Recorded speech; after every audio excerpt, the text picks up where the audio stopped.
Madame la Présidente, Mesdames et Messieurs les vice-présidents, chers collègues, Mesdames, Messieurs, les 50 dernières années ont été marquées par une complexité croissante de notre système des collectivités territoriales. Si le département et la commune existent depuis 1871 et 1884, c'est au XXe siècle, à partir des années 70, que l'on a assisté à une superposition de nouveaux échelons. Cette prolifération ne s'est pas traduite, me semble-t-il, et je pense que c'est l'opinion de la majorité de nos concitoyens, par une simplification. Les gouvernements successifs se sont en outre efforcés de faire voter des lois tendant toutes à la simplification, mais qui ont souvent complexifié le dispositif. Je pense aux lois de décembre 2010, sous la présidence de Nicolas Sarkozy, les lois MAPAM de 2014 et NOTRe de 2015, sous celle de François Hollande. Et plus récemment, la loi du 21 février 2022, relative à la différenciation, la décentralisation, la déconcentration, portant diverses mesures de simplification de l'action publique locale, dite loi 3DS. Cette loi a fait l'objet de différentes concertations lors du grand débat national lancé en 2019 par le président Macron suite à la crise des Gilets jaunes, puis avec vos associations. J'imagine qu'elle répond au moins en partie aux besoins accrus de proximité et d'adaptation de l'action publique aux spécificités des territoires que nous avions exprimés. J'ai bien noté toutefois que le point de vue du Sénat, censé être la Chambre qui nous représente, n'a pas été suivi sur beaucoup de points par la majorité gouvernementale. Je vous le dis tout de suite, je ressens comme vous l'urgence de rapprocher les collectivités et les citoyens, comme le renouveau démocratique que tous appelons de nos vœux. Mais point besoin d'une énième loi de réforme des collectivités territoriales, qui n'est certainement pas la priorité, même si une clarification s'impose. Il s'agira en effet de réformer sur quelques points le millefeuille actuel et d'ajuster certaines dispositions de la loi 3DS dans les décrets d'application, et ceci en mettant en œuvre deux grands principes très simples, la spécialité et la subsidiarité. Le principe de spécialité, parce que la clause de compétence générale doit être effectivement réservée à la commune, le maire et son conseil municipal étant les plus à même d'exercer pleinement les compétences de proximité et de déléguer celles qui doivent l'être à l'échelon intercommunal. Les compétences des autres collectivités doivent être, comme le fait la loi NOTRe, respectées dans la pratique.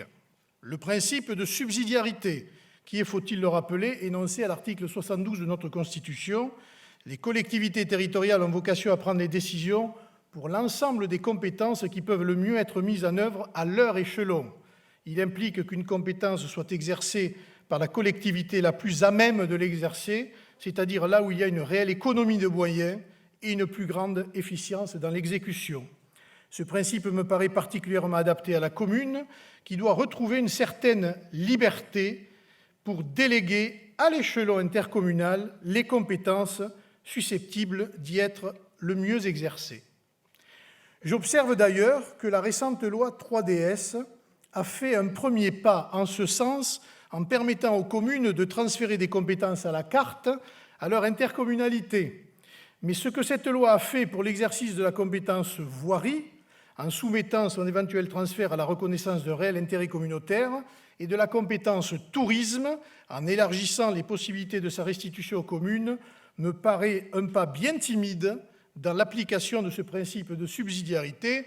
J'ajoute que dans ce détricotage, il n'est pas facile d'y retrouver, j'allais dire, ces aiguilles, et j'ai pu le voir moi-même, et nous sommes en train de le voir nous-mêmes à Perpignan, tant il est difficile de se répartir les compétences en fonction des intérêts des collectivités. Cette même loi a également fait un effort limité, d'ailleurs, à l'initiative du Sénat, en permettant aux intercommunalités à fiscalité propre de déléguer aux départements et aux régions leurs compétences facultatives.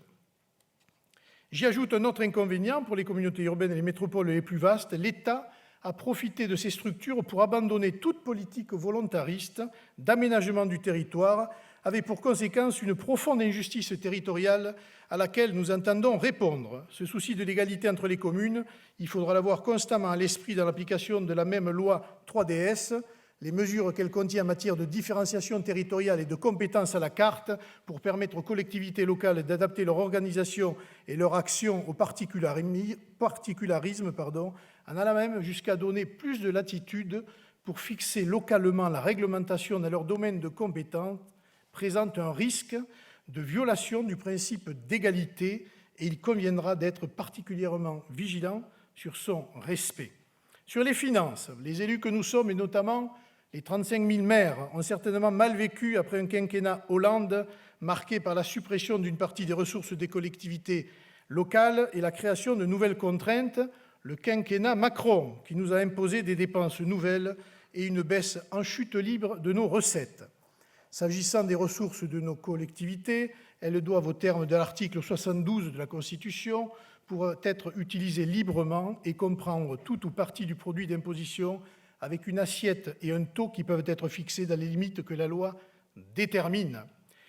J'en viens maintenant aux charges qui nous sont imposées et dont nous nous plaignons à juste titre, alors que la loi nous interdit de voter notre budget en équilibre. Vous voyez l'État nous imposer chaque année des dépenses nouvelles.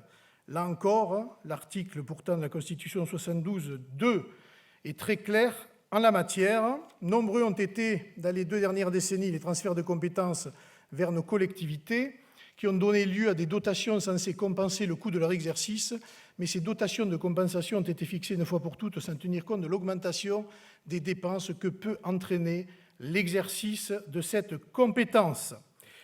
Nous proposerons sur ce point périodiquement, par exemple, tous les 3 ou 5 ans, la compensation du coût de l'exercice de cette compétence transférée ou créée, soit augmentée à due concurrence.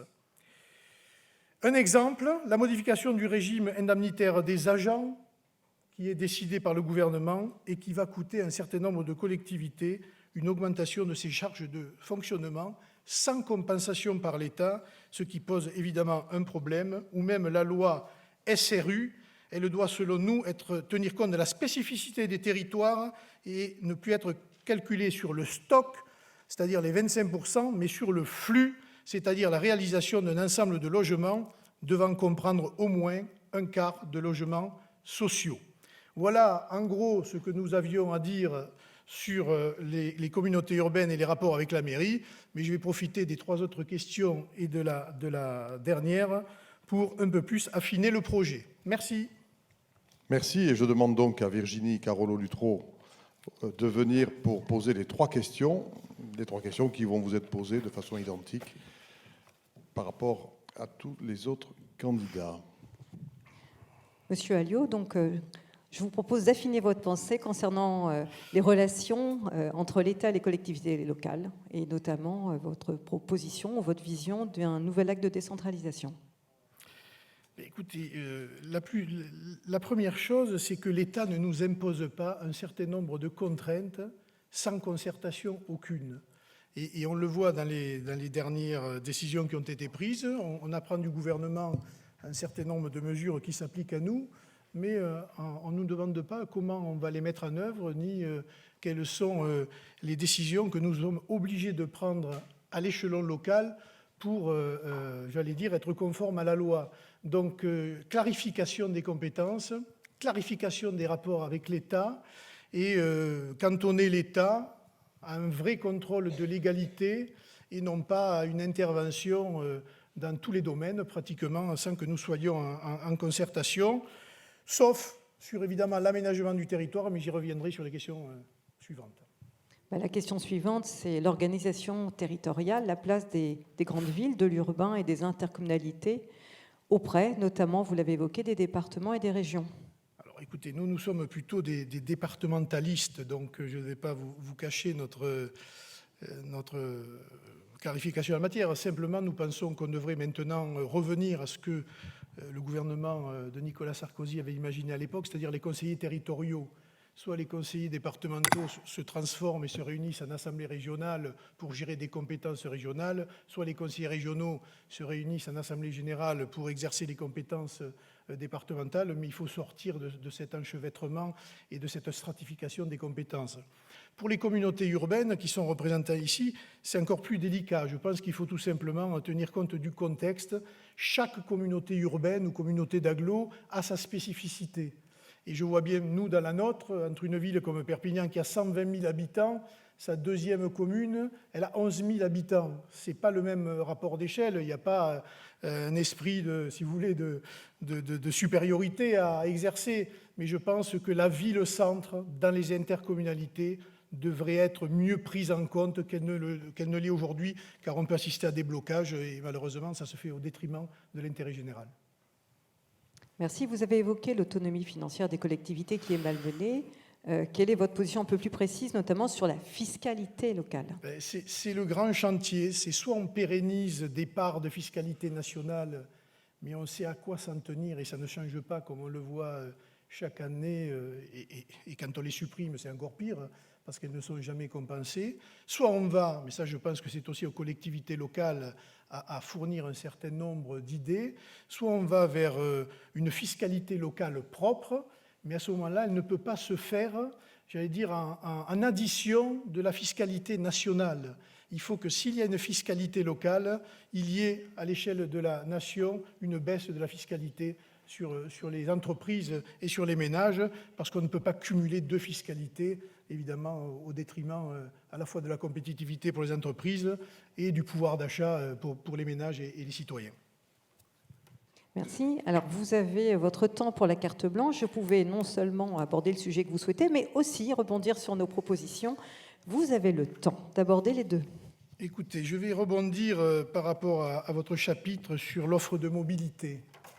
Parce que je trouve que dans le Sud, on est un peu les parents pauvres, notamment des lignes à grande vitesse. Je rappelle que la première ligne Paris-Lyon a été inaugurée en 1981. Les Espagnols, par exemple, ont su faire venir le TGV de Madrid à Perpignan. Aujourd'hui, on me parle d'un TGV à Perpignan, malgré tous les efforts que je reconnais de la présidente de région, des différentes agglos qui sont obligées de payer, ne serait-ce que pour avoir des études. Je remarque qu'on parle d'un TGV en 2050. À la vitesse où vont d'ailleurs les progrès de la science, on se demande même si les trains auront des roues en 2050.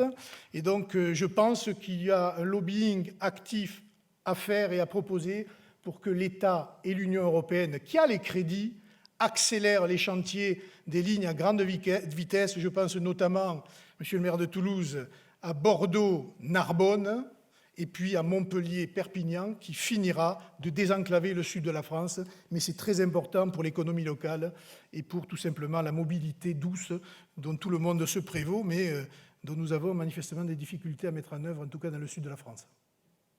Merci.